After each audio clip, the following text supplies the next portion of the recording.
Hello hi friends, అందరూ ఎలా ఉన్నారండి? మేమైతే చాలా బాగున్నామండి. సండే వచ్చిందంటే అందరి ఇంట్లో చికెన్ కామన్ కదండి. అలాగే మా ఇంట్లో కూడా ఇవాళ చికెన్ ఫ్రై చేస్తున్నాను అనమాట. తెలుసు కదండి, మా ఇంట్లో చికెన్ ఎవ్వరు తినరు, నేను ఒక్కదాన్నే తినాలన్నమాట. ఇంకా మా పిల్లలు తిన్నా ఒక ముక్క తింటారు, లేకపోతే 2 ముక్కలు తింటారు, మిగతాదంటే నాకేమాట. నేను చికెన్ ఫ్రై అంతే పెట్టేశానండి.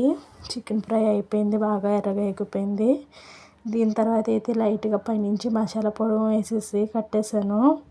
ఈలోపు మా పిల్లలు ఫ్రెండ్స్ ఇంట్లో ఆడుకుంటున్నారన్నమాట. ఆడుకుంటాకని వచ్చారు, ఎగ్జామ్స్ అయిపోయినాయి కదండి, అందుకనేసి వాళ్ళందరికీ కలిపి భోజనం పెట్టానండి. తిన్నారు. వాళ్ళైతే కారంగా ఉందని ఒగిరిసేసారండి, నిమ్మకాయ పిండుకొని తిన్నారన్నమాట. నలుగురికి పోటీ పెట్టామండి. అందులో మా చిన్న అమ్మాయి అయితే విన్ అయింది, ఫస్ట్ వచ్చిందన్నమాట. సెకండ్ అయితే ఇంకో అమ్మాయి వచ్చింది.